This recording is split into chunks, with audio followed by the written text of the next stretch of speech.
ความลับลอกไล่เปลี่ยนสเทของเจ้าคือจิวมันเอาคำมาอุกันดองในครับ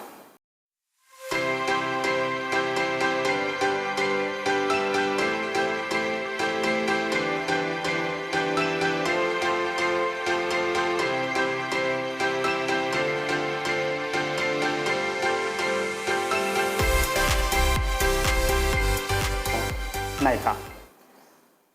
เจ้าคือจิวในเป็นเจ้าคืออันญาถูกเป้กินถูกเต็กเต็งญาขินเนกเต็กเต็งมาหลายโจปานครับย้อนไปสั่งเลยเจ้าคือจิวในเป็นก้นออกหมากน้ำมีก้นออกหมากน้ำไปสว่างญาเต็กเต็งมาหลายโจหลายปานเขย่าพอมาด้วยเหมือนเจ้าหนังหนึ่งก็มาสกเปิดสองก็ลาดีเอสแตนเขาเย่าก็หลายๆก็มีเงิน$100,000มีเงินหลายปีเรียน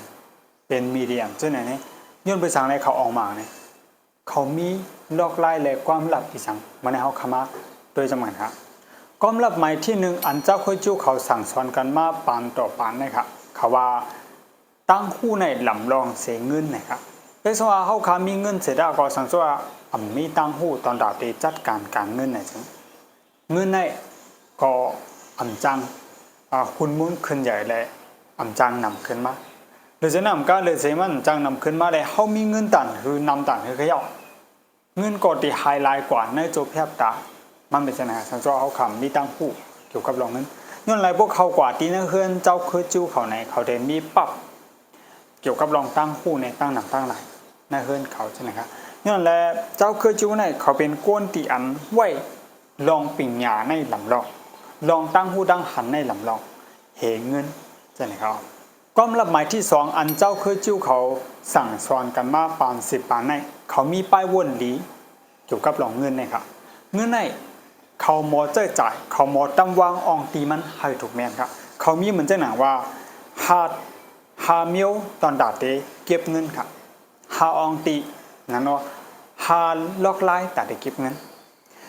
จึงหลักเขาแจกไว้ว่าเขาไล่เงินมา1 ก่อนต่อ1 เดือนใช่ไหมเงินเดือนก็ย่อเขาแจกไว้เป็นฮาอองตีตอนนั้นเขาได้จ่ายครับ1เขาเก็บไว้ตอนตาเตจ่ายอันในหลวงปองจึงในกาขวัญกางกาสิ่งเขาเก็บไว้อันไหนตัด10%เนาะย่อก็ทางหมายที่2เขาเก็บไว้กางทางกากาตอนดาเตเหตุการณ์นิกุศลกาจากกะห้องตัวเนอใช่ไหมครับเนาะตลาดที่กับอยู่ที่น้ำใจเจ้าเก่าแห่พวกเพื่อนมีการจู้หอมตอมตลาดที่ช่วยแถมก้นอย่างปลายเพย์อย่างสิเขาเงินก่อนนั่นใช่ไหมเก็บไว้กูเลิน10%ครับย่อว่าหมายที่3เขาเก็บไว้เงินหอมตอนตาเงินหอมตลาดตัวเจ้าเก่าครับนะที่เก็บเงินหอมไว้ตอนตาเตะใจตื้อพ้องจำเป็นเขาวางเงินหอมของเขาอันนี้เขาเก็บไว้ตา10%ครับ10%เก็บไว้ตาเงินตา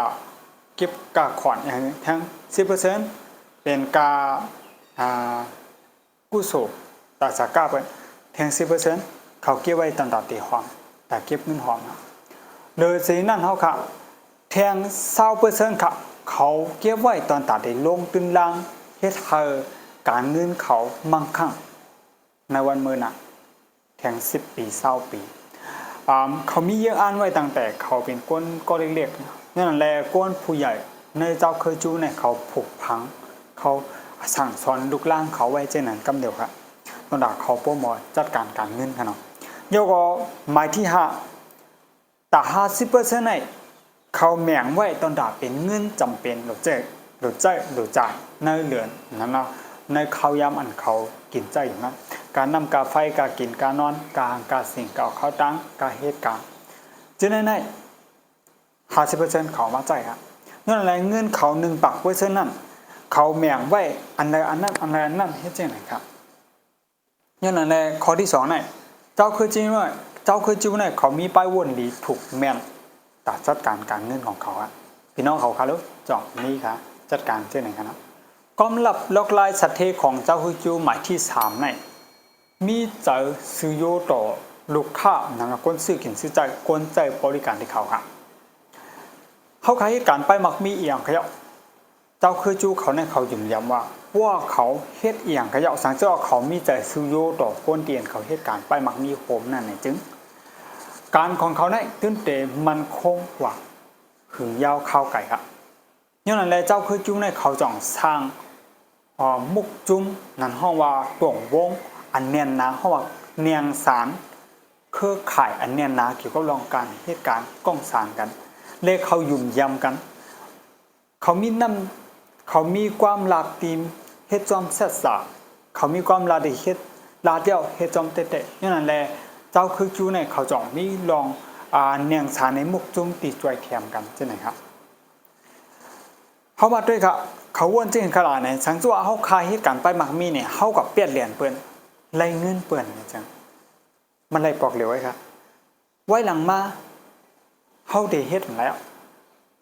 จังไหนนะมันมีมันจะเนาะเขากับเหตุการณ์อ่ำลีเนี่ยเนาะเขากับเหตุการณ์หยอกแลนกินเงินเปิ้นเขากับเหตุการณ์เปลี่ยนแลนกินเงินเปิ้นเขากับเหตุการณ์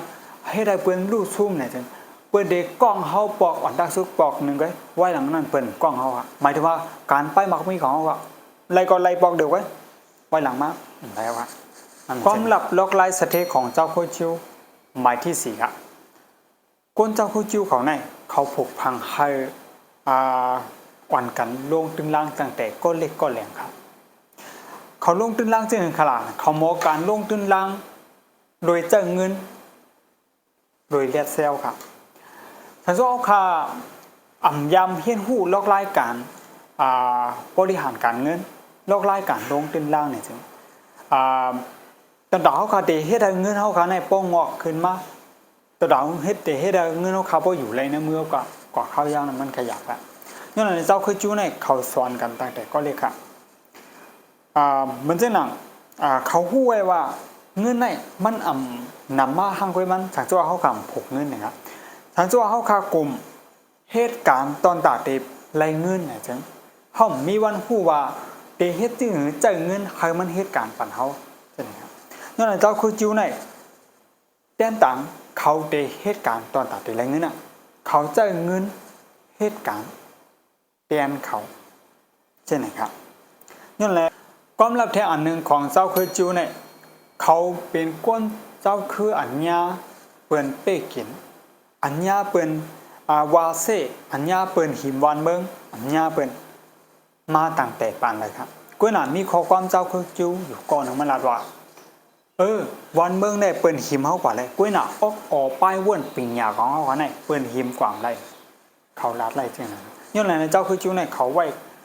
ลำลองนะครับลองปิ่งหยาตั้งหู้เกี่ยวลองการสร้างป้ายมักมีนี่ครับย้อนหลังเลยเขาจังขึ้นใหญ่ใหม่สูงมากต่อถึงวันเมื่อไหร่ครับ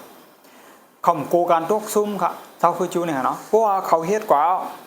มันถูกตั้งเนี่ยเขาว่นว่าเป็นตอนสอนครับถ้าว่าเฮ็ดกว่า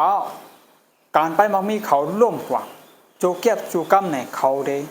ว่นว่าอันนั้นเป็นตอนสอนล่มกว่าในมีเหตุผลมีความหมายตอนดักเขาจะขึ้นลุกขึ้นมาล่มกว่าย่อลุกขึ้นมาเขาไล่อีสังมาเนี่ยเขาป้วนผู้กาขันมันอันไหนครับย้อนนั่นแหละพี่น้องเขาวนด้วยครับสันสวะเขาเคยออกมาเนี่ยเขาถูกดีไล่เฮ็ดจึงหือเหมือนใครมันเหมือนเจ้าเคยจิ้วครับย้อนนั่นแหละเมื่อในเขาย้อนผักถึงพี่น้องเขาผู้ก็สันสวะพายสนใจและเคยเลยเพี้ยนเกี่ยวลองตั้งหูตั้งหันเกี่ยวกับล็อกไล่เปิดเฮ็ดจึงหือใครพวกมักมีติดตามไว้เฟซของเขาเนี่ยติดตามไว้YouTube ของเขาเลยครับไม่สงครับ